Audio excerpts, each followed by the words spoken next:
අද අපි ඉන්නේ ටිකක් විෂ සහිත සර්පයෙක් එක්ක. එහෙම නැත්නම් උග්‍ර විෂ කාණ්ඩයට අයත් වෙච්ච සතෙක් එක්ක. හෙප්පු කටා.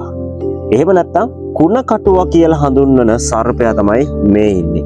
මෙයාටම තමයි පොළොන් තෙලිස්ස කියලාත් කියන්නේ.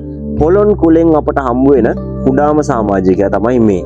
අද අපි කතා කරන්න යන්නේ මේ කුණ කටුවගේ නැත්නම් හෙප්පු කටාගේ එහෙම නැත්නම් පොළොන් තෙලිස්සගේ වගතුග. පොළොන් තෙලිස්ස කියන මේ පොළොන් කුලේ ඉන්න කුඩාම සතාගේ හිසේ තියෙන මේ විශේෂ හැඩය නිසා මෙයාව අපිට හොඳින් හඳුනා ගන්න පුළුවන්.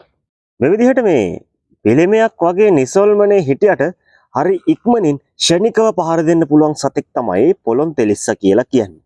සාමාන්‍යයෙන් අපේ නිවෙස්වල ඇන්තූරියම් පැලස්සේ එහෙම නැත්නම් පොල්ලෙලි ගොඩවල් ඇස්සේ දරු ගොඩවල් ගල් ගොඩවල් ඇස්සේ නිසල්මන්ව හැංගිලා ඉන්න පුළුවන් සතෙක් තමයි මේ.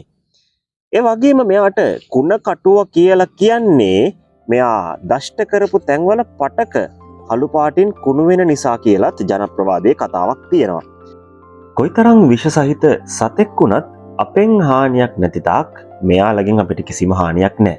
ඉතින් මේ සත්තුන්ටත් පරිසරයේ නිදහසේ ජීවත් වෙන්න අපි ඉඩ හසර ලබා දෙමු.